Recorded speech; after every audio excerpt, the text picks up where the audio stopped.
मी selector कंपनीचं गोरेगाव झांजे कृषी केंद्र इथून औषध आणलं आणि दिनांक 28 तारखेला मी माझी शेतात फवारणी केली आणि त्याच्यानंतर 29 तारखेला येऊन बघतो तर सगळी सोयाबीन नष्ट झालेली आहे. माझी 8 एकराची सोयाबीन संपूर्ण काळी झालेली आहे आणि या सोयाबीनच्या आता याच्यात वखर आणून मूल्याची याला पर्याय नाही. कृषी विभागाचं याच्याकडे संपूर्ण दुर्लक्ष आहे. आम्ही 3 दिवस झाले कृषी विभागाला कळवत आहोत की बुवा सर तुम्ही काय आमचं नुकसान झालं तुम्ही पहा. हे संपूर्ण येतात उद्या येतो आज येतो उद्या येतो आज येतो संपूर्ण याच्याकडे दुर्लक्ष झालं. आमचं असं म्हणणं आहे की बुवा कृषी केंद्र आणि कृषी विभाग या दोघांचे मिली बघत आहे. ते एकूण एकाला पैसा पुरवतात आणि शेतकऱ्याचे असं मरण करतात.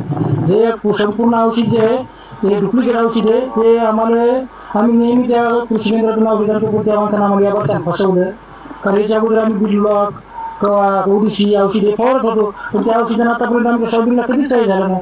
पण आता यावेळेस सिलेक्टर कंपनीचं औषध आणलं IPLचे सिलेक्टर आहे त्या कंपनीच्या औषधांमुळे आमचं सर्व नुकसान 8 एकरातील सर्व नुकसान झालेलं आहे.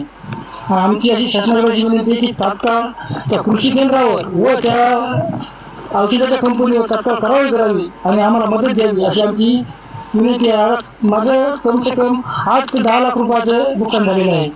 याच्यामध्ये लेकराचं शिक्षण आईवडिलाचा दवाखाना आमचं संपूर्ण गुजरणी या 12 महिन्याच्या सोयाबीन मागं.